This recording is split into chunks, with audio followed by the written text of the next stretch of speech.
Inu-Oh, new anime musical, or actually perhaps not that new because it was made in 2021, but it only had its release, theatrical release over here in Poland right now, a few weeks back.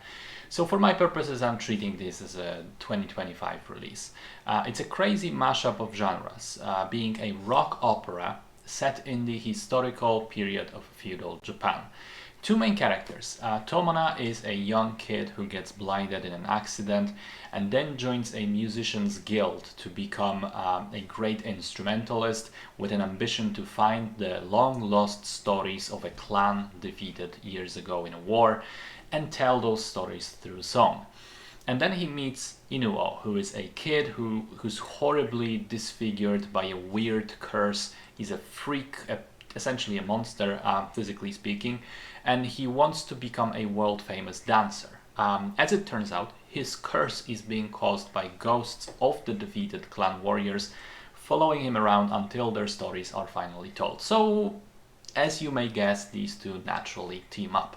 So it is definitely a strange experience watching this film because for the first half hour or so it is a, you know, relatively tame period drama with some fantastical elements, kind of, and then all of a sudden it becomes almost a concert film with music playing most of the time and the actual plot taking a back seat.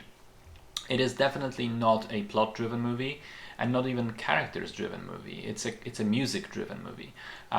Thankfully, though, the songs are incredibly catchy for the most part, and they are very unique as they are kind of modern Japanese rock modeled on the works of Western bands such as Queen or Deep Purple. So by setting that in the feudal period, you get this cool mashup of vibes and styles. The animation style is very pretty. It's mostly hand-drawn 2D with some scenes employing CGI in creative ways, such as the camera moving through the corridors of the floating palace as the final act begins.